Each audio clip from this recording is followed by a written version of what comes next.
Hi all, this is Sunday morning. ആർക്കും എങ്ങും പോകാനില്ലാത്തത് കൊണ്ടേ എല്ലാവരും ലേറ്റായിട്ടാണ് എഴുന്നേറ്റത്. കൂട്ടത്തിൽ ഞാനുമുണ്ട്. അതുകൊണ്ട് തന്നെ വീട്ടിലുള്ള എല്ലാ ലിവിങ് തിങ്സിനും വേഗം തന്നെ ഞാൻ ഭക്ഷണം ഉണ്ടാക്കി കൊടുത്തേ.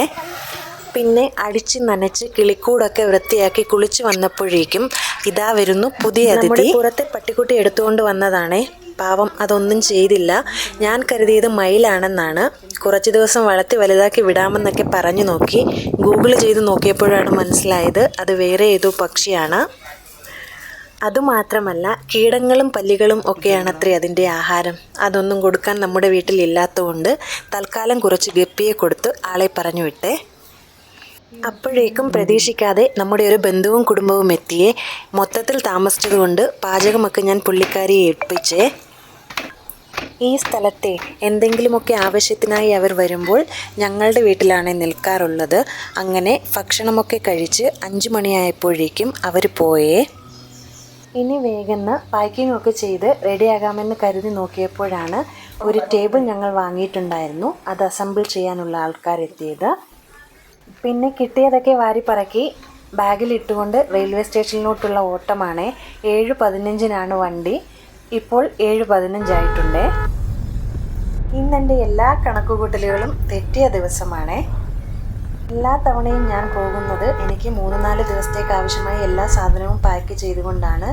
ഇന്നെൻ്റെ ഒരു ജോഡി ഡ്രസ്സ് അല്ലാതെ ഒന്നും എനിക്ക് പാക്ക് ചെയ്യാൻ പറ്റിയില്ലേ. പിന്നെ ഇവരൊക്കെ സമാധാനിപ്പിക്കുന്നുണ്ടായിരുന്നു, ട്രെയിൻ പോയെങ്കിൽ പോട്ടെ, കാറിന് കൊണ്ടുവിടാമെന്നൊക്കെ. അങ്ങനെ നമ്മൾ റെയിൽവേ സ്റ്റേഷനിലെത്തിയേ. ഭാഗ്യം കൊണ്ട് ട്രെയിൻ സ്റ്റാർട്ടായില്ല. ഈ ട്രെയിൻ ഇവിടെ നിന്നാണ് സ്റ്റാർട്ട് ചെയ്യുന്നത്. ഹൈദരാബാദിലേക്ക് പോകുന്ന ട്രെയിനാണ്. മഹാരാഷ്ട്രയിൽ പോയിട്ടാണ് ഇത് പോകുന്നത്. എനിക്ക് ഇപ്പോൾ പോകാനുള്ളത് മഹാരാഷ്ട്രയിലേക്കാണ്. അപ്പോഴാണ് ഒരു അപ്പൂപ്പൻ വെള്ളം വേണമെന്ന് പറഞ്ഞു വന്നത്.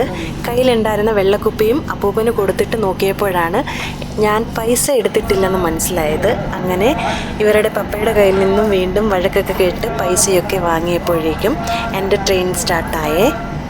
എനിക്ക് ഇവിടെ നിന്ന് 2.5 മണിക്കൂർ യാത്രയാണ് ഉള്ളത്. പിന്നെ ട്രെയിനിലൊക്കെ ഇരുന്ന് ഉറങ്ങി കയ്യിലിരുന്ന പൈസ നഷ്ടപ്പെടുത്തരുതെന്നൊക്കെ ഉള്ള ഉപദേശത്തോടെ അങ്ങനെ അവരെന്നെ യാത്രയാക്കിയേ. ഇപ്പോൾ ഞാൻ പോകുന്നത് മഹാരാഷ്ട്രയിലുള്ള സോളാപൂർ എന്ന് പറയുന്ന സ്ഥലത്തേക്കാണ്.